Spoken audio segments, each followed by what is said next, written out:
ዜናውን አልጨከነችም ነበርና አርካንን በጽሁፍም በድምፅም ልታዋራው ሞከረች። ያወራት አልፈቀደም። በጣም ተናዶ ነበር። እህቱም እቤት ሲገባ ምን ሆነህ ነው ወንድሜ? ምን ተፈጥሮ ነው? ማን ነው እንደዚህ ያደረገህ? እያለች አጨናነቀችው። ተይኝ እባክሽ፣ የሰፈር ልጆች ናቸው። በጣም ቀላል ነው። ማን ነው ንገሪና፣ በቃ እንደውም ልተኛ ብሎ ጥሏት ሄደ። እሷ ግን ምን ተፈጥሮ ነው? ያች ተንከሴት ሰራተኛ ደግሞ ዛሬ በዚህ ሰዓት የት አባቷ ሂዳ ነው በምታስፈልገው ሰዓት እያለች ብቻዋን እያወራች እሷም ወደ ክፍሏ ገባች። እንግዲህ አርካንም በጣም እየተናደደ ወደ ክፍሉ ገባ። ሲኖላም አንድ ክፍል አልጋ ቤት ገብታ አልጋ ይዛ አደረች። ነገር ግን ዛሬስ እዚህ አደርኩ፣ ነገ እኮ ብር የለኝም፣ አባቴ ጋር እንዳልሄድ ዱቤ ይመጣል፣ እዛ መሆኔን ካወቀ ይወስደኛል። ምንድን ነው መሆነው? የት ነው የምሄደው? መሄጃ እኮ የለኝም እያለች ከራሷ ጋር እያወራች ነበር። በቃ ነገ ሄጄ አርካንን ይቅርታ ጠይቀዋለሁ፣ እግር ስር ድቅ ብዬ እውነቱን እነግረዋለሁ፣ አይጨክንብኝም እያለች እያወራች አደረች ብቻዋን። ቅዱስም በተራው ብቻውን በቃ ከአሁን በኋላ የኔ ነሽ፣ የትም አትሄጂም፣ መሄጃ የለሽም እያለ እንዲሁም ለአርካን ደውሎ ሚስትህ አሁን የት እንዳለች ታውቃለህ? ከኔ ጋር ነች። ስለዚህ እጣ ገባ እንዳትደርስ በድጋሚ ላስጠነቅቅህ ነው አለው። አርካንም አንተ ስላልከኝ ሳይሆን እኔ ስለተውኳት አልፈልጋትም፣ እንደፈለጋችሁ ሁኑ፣ ድጋሚ ስልኬ ላይ እንዳትደውል፣ ሲጀመርስ የታውቀው ሆኖ ስልኬን የደወልከው? እኔ እኮ ቅዱስ ነኝ፣ የምፈልገውን ነገር ማግኘት እንደምችል አታውቅም እንዴ? ይኸው ፍቅረኛህን ራሱ አገኘኋት፣ ስለዚህ አትሰብ፣ እንዴት እንዳገኘሁት ለምን ትጨነቃለህ አለው። ሰውዬ ብዙ አታውራ፣ እኔ ስለፈለግኩ ትችላለሁ፣ ስለዚህ ራስህን ህይወት ኑር፣ ድጋሚ እንዳትረብሸኝ ብሎ ስልኩን ዘጋበት። ነገር ግን ቅዱስ በቦክስ ስለመታኸኝ በጥፍ እንደምቀበልህ እንዳትረሳ፣ እኔ እኮ ቅዱስ ነኝ፣ ማን ጋር እንደተጋጨ አታውቅም ብሎ አስፈራራው። አርካንም ወንድ ልጅ አያስፈራራም፣ በተግባር ነው፣ ብዙ አታውራ እና ለምን አልገጠምከኝም ነበር ብሎ መልሶለት ስልካቸውን ዘጉ። እንግዲህ የአርካን እህትም ለሜላት ደውላ የተፈጠረውን ነገረቻት። ሁለት ነገር ተፈጥሯል ሜልዬ፣ ከየትኛው ልጀምር? አንድ መልካም ዜና፣ አንድ መጥፎ ዜና አለኝ አለቻት። ከመጥፎ ዜና ጀምሪ፣ ምን ተፈጠረ አለቻት። አርካንን ሰው ደበደበው ስትላት ማ? እንዴት? ለምን? የት? ብላ በደነገጠ ስሜት ምን እንደተፈጠረ ለማወቅ ፈለገች። ግን ምንም አላውቅም፣ ብዙም አልተጎዳም፣ አይዞሽ እኔ ያለሁ ደግሞ አለቻት። እሺ እሺ አንቺ ካለሽልኝ ብዙ አላስብም ሄመንዬ፣ ተጎድቶ ከሆነ ልምጣ እባክሽ ንገሪኛል። አይ ደህና ነው፣ ለክፉ አይሰጠውም፣ ግን ምን እንደተፈጠረ እባክሽ አጣሪልኝ አለቻት። ችግር የለውም እኔ አጣራለሁ፣ እሱም በእኔ ጣዩ። ግን ደስ የሚለው ዜናስ ምንድን ነው አለቻት ለወሬው በመቸኮል። ሜላትን ታውቋታላችሁ፣ ለወሬ ያላትን ጥማት። ከዛም ሄመንም ያቺ እማትረባ ሰራተኛ ከቤት ወጥታለች፣ ትላንትና ጀምራ የለችም፣ ቤትም አላደረችም አለቻት። ማለት እንዴት? የት ሄደች? ለምን? እንዴት በዚህ ሰዓትስ? ይሄ ነገር የሆነ ነገር አለው፣ ልክ ያልሆነ ነገር አለ ሄመንዬ፣ እንዴት? እያለች ሜላት መብሰልሰሏን ቀጠለች። ሄመን ግን በመሄዷ ደስ ብሏታል። እንኳንም ሄደች፣ በእጅ ስበብ ትሆን ነበር እያለች በአጣሪና ንገሪኝ። እሺ ሄመንዬ አንቺ አትሰቢ፣ አንቺ ብቻ አርካንን ተንከባከቢልኝ፣ እኔ አጣርቼ እነግርሻለሁ እባክሽ ብላ ለማጣራት ከሄመን ጋር ስልኩን ዘጉ። ሄመንም እንግዲህ ወንድሟ ምን ሆኖ ይሆን እያለች እች ተንከሲስ ለክብሩም አትመጥንም እንኳንም ሄደችለት እያለች ከራሷ ጋር እያወራች ነበር። እንግዲህ በዚህ ሰዓት ሲኖላም ሀሳቧን ቀየረችና ወይም ደግሞ ጠዋት እሄዳለሁ ብላ ስላሰበች ወደ እነ አርካን ቤት መጣች። ይቅርታም ልትጠይቀው ወደ ቤት እንድመልሳት እንፈልጋ ነበር። በድንገት በር ላይ እንደቆመች በሩን ሲከፍት አርካን ሲኖላ ቆማለች። ምን ትሰሪያለሽ እዚህ? ዓይንሽን በጨው አጥበሽ መጣሽ? ምን አይነት ድፍረት ነው አላት። እሷም እባክህ ይቅርታ አድርግልኝ፣ እንዳሰብኩ አይደለም፣ ምንም እንዳሰብኩ የሆነ ነገር የለም፣ እባክህ ላስረዳ አለችው። ከዓይኔ ወዲያ መለመን ደግሞ ሌላ ድራማ ይዘሽብኝ መጣሽ? ቆይ ምን አይነት ውሸታም ነሽ? ቆይ ምን አይነት ባለጌ ሴት ነሽ? ቆይ ምን አይነት ክብር የሌለሽ ወራዳ ነሽ ምናምን አላት። ምታኝ፣ እንደፈለግክ ምታኝ እና ይውጣልህ አለችው። ኦ ለካ ዱቤ የሚቀጠቅጥሽ ወዶ አይደለም፣ ሱሱ ቀረብሽ። እኔ ስለማልመታሽ ነው የሄድሽው ሌላ ጋር፣ እኔ ስለማልደበድብሽ ነው ብሎ እሱም በጣም ስሜታዊ ሆኖ መጥፎ ቃላቶችን ተናገራት። እባክህን የሚቆጭህን አትናገር አለች። የሚቆጨኝ አንቺን ማወቄ ነው። ስለዚህ አሁን ሄመን ከተነሳች የበለጠ እሳት ውስጥ ነው የምትገቢው። ቀጥ ከዚህ ላይሽ አልፈልግም ብሎ አባረራት። መሄጃ የለኝም አለችው። መሄጃ ስለሌለሽ ነዋ ተመልሰሽ የመጣሽ እንጂማ ለይቅርታ አይደለም፣ አይመለከተኝም፣ የሄድሽበት ሂጂ፣ ውጭልኝ ከዚህ ብሎ አባረራት። በጣም አዝና እሷም እንግዲህ ጎዳና ወጣች ማለት ይቻላል። ሲኖላም ከቤት ወጣች። ከዛ በኋላ እንግዲህ ሜላትም ነገሩን ደውላ እንግዲህ ከዱቤ መሰለኝ አጣርታ በደንብ ዜና በዝርዝር ለሄመን አስረዳቻት እላቸዋለሁ። ከአስከፈ የተፈጠረውን አስረዳቻት።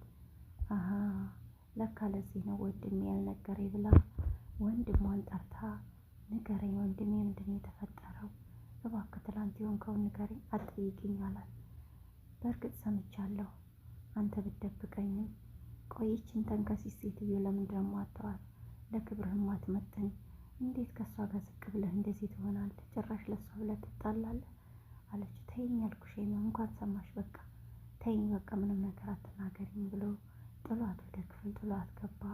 እሷም እንዴት አታስረዳኝም ብላ ስትጮህ እንደ ማዘንም ስትል በጣም ይቅርታ እህቴ ብሎ እንደገና ተመልሶ አቀፋት። ይቅርታ አድርጊልኝ በቃ ይሻላት። እኔ ለእኔ እንኳ ባታዝን ለእናቴ አታዝንም እንዴ? ግን ምን ሆነህ ነው? ሜላት እኮ ተወዳለች፣ በዛ ላይ ቆንጆ ናት፣ በዛ ላይ ለክብራችን የምትመጥን እሷ ነች። ከዛች ጋር ትጃጃል፣ እባክህ ተዋትና ከሜላት ጋር ተስማማ አለችው። ሜላት ትወድሃለች? በይ ዝም በይ፣ የማታውቂው ብዙ ነገር አለ እህቴ፣ ብዙ የማታውቂው ነገር አለ፣ ተይኝ እስኪ አላት። እሺ ግን አስብበት፣ ሜላት በጣም ነው የምትወድ ብላ ልትመክረው ሞከረች። እሱም እንግዲህ ይበቃል፣ ብዙ ማውራት አልፈልግም አላት። እናም በድንገት ከቤት እንደወጣ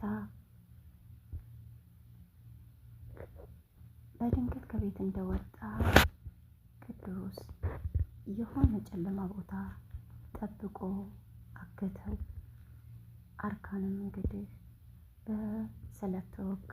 የመጨረሻ አሳዛኝ ነገር 2 ጊዜ ወይም ከዛ በላይ ቅዱስ አርካንም ባላሰበው እና ባልጠበቀው መልኩ በስለት ወግቶታል።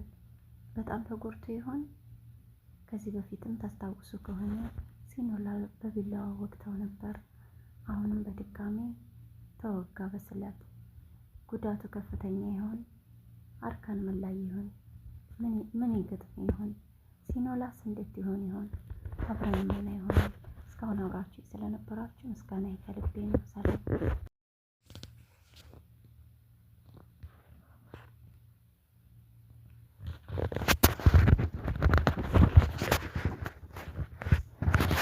ሲኖላ በጥፊ ተመታች። ዛሬ በክፍል 13 ላይ እንግዲህ ክፍል 12 እንዳዳመጣችሁት በመጨረሻም ስልክ ደውሎ አርካን ወዳለችበት እየሄደ ነበር ያቆም ነው። ሰላም ጤና ይስጥልኝ ውድና የተከበራችሁ የቻናል ቤተሰቦች እንደምንሰነበታችሁ። እኔ ቸሩ መድኃኔዓለም የተመሰገነ ይሁን በጣም ደህና ነኝ። እናንተም በያላችሁበት የእግዚአብሔር ሰላም ይብዛላችሁ እያልኩኝ እንግዲህ ለቤቴ አዲስ የሆናችሁ ቪዲዮዬን ላይክ በማድረግ ሸርና ሰብስክራይብ ኮመንት በማድረግ ቤተሰብ እንድትሆኑኝ በአክብሮት ጋብዛችኋለሁ። የኔ ተወዳጆች ነባሮች ቤተሰቦች የሆናችሁ የቆያችሁ ደግሞ በፍቅር እንደምትጠብቁኝ አምናለሁና ላይክ በማድረግ ቪዲዮውን ጀምሩልኝ። አመሰግናለሁ። ሲኖላ ድራማ ክፍል 13ን ይዤላችሁ መጥቻለሁ። ክፍል 12 ላይ እንዳየነው እንግዲህ ሲኖላ ዋሽታው ነበር። ከቅዱስ ጋር ሂዳ አባቴ ጋር ነው ያለሁት፣ እንዳታስብ ቶሎ እመጣለሁ፣ አባቴ ታሞብኝ ነው የመሳሰሉት ውሸቶች ጨማምራ አርካን እንዳያቅባት ያለችበትን እየተደነባበረች ማውራት ሞክራ ነበር። አርካንም እየተጠራጠረ ባለበት ሰዓት ላይ እንግዲህ ዱቤ ላቀደው እቅድ መሳካቱን ለማብሰር ያህል ማለት ይቻላልና ደውሎ አሁን የት እንዳለች ታውቃለህ? ለመሆኑስ በፊት ባል እንደነበራት ወይ ፍቅረኛ እንደነበራት ታውቃለህ? እያለ ያለችበትን ጭምር አሳወቀው። አርካንም ሁለት ልብ በመሆን ልሂድ ወይስ ልቅር እያለ ነበረ። መጨረሻ ላይ ግን አይ ልሂድ ብሎ ተነስቶ ሲሄድ ስልክ ሲደውልላት እተባለው ካፌ ላይ ቁጭ ብላ፣ ነገር ግን አባቷ ጋር እንደሆነች እያወራችው ከወንበሩ ዝቅ ብላ ከአንገቷ እያወራች ነበር ያለችው። ነገር ግን አርካን ከጀርባዋ ቆሞ እስኪ አንዴ ቀና በይ አላት። እንዲህ ብሎ ነበር ያቆምነው ክፍል 12 ውድ ቤተሰቦቼ ለማስታወስ ያህል ነው።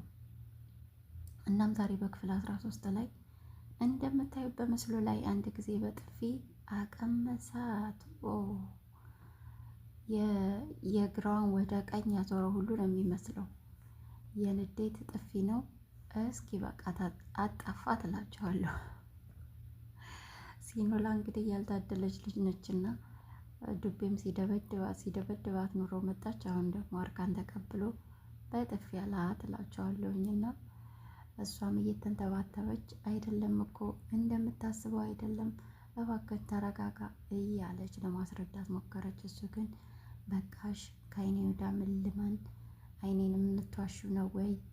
ዝም በይ፣ እንኳንም በጊዜ ያወቅኩሽ፣ በጣም ባለጌ ነሽ፣ አንቺን ያወቅኩበት ቀን በጣም የተረገመ ነው ምናምን እያለ በጣም ተናዶ ሲናገር፣ ሰውዬ ተረጋጋ፣ ስርዓት አድርገን መናገር ካለብን ጋር ተናገር፣ ሴት ላይ ነው እንዴ ምናምን ብሎ እንግዲህ ቅዱስም አርካንን ጮኸበት ማለት ነው። ስርዓት አድርግ፣ አርፈት ተቀመጥ፣ አይመለከትህም አለው። እንዲሁም ወደ ሲኖላ ዘወር ብሎ ተደባዳቢም ነው ይዘሽልኝ የመጣሽው ጎረምሳሽ ብሎ ጥሏት ሄደ። እንዳትከተይኝ፣ አይንሽን ማየት አልፈልግም፣ እንኳንም በጊዜ ነቃውብሽ ብሎ ተናዶ ጥሏት ሄደ። ከዛም እንግዲህ ሲኖላም ትንሽ ማልቀስ ከጀመረች በኋላ ቅዱስ ሊያረጋጋት ሲሞክር የበለጠ በጣም ተናደደች እና ሁለተኛ እኔህም ማየት አልፈልግም፣ እንዳትከተለኝ፣ የልብ ሆነልህ፣ ተሳካልህ አይደል፣ የምትፈልገው ይህን ነበር እያለች እንግዲህ ለቅዱስ በመናገር ተነስታ ጥላው ስኬድ እየተከተላት ነበርና ነይ ከኔ ጋር ዳሪ፣ ጥሎሽ ሂዷል፣ አሁን እኮ መሽቷል፣ ምን ትሰሪያለሽ ምናምን እያለ ሲከተላት እንዳትከተለኝ ብላ እየጮኸች ስታመናጭቀው፣ ነገር ግን አርካን ርቆ አልሄደም ነበርና ተደብቆ እያያት ወይም እየጠበቃት ነበር ማለት ይቻላል። ቶሎ ብሎ መጣና እንግዲህ ይሄንን ጦሰኛ የሆነ የዶሮ ፍቅረኛዋን በቦክስ እስኪበቃው አቀመሰው ላቸዋለሁ። ውድ ቤተሰቦች ማ አትሉኝም? አርካን ጀግና እኮ ነው፣ የልብ ነው የሚያደርሰው። እስኪ በቃው በቡጢ አጣፋውላቸዋለሁ አፍንጫው እስኪ ደማ። ያኔ እንግዲህ እሷንም እሱም ሁላቸውም በየፊናቸው ሄዱ። ነገር ግን ሲኖላ አልጨከነችም ነበርና ልታናግረው ሞከረች። ላትን ይቅር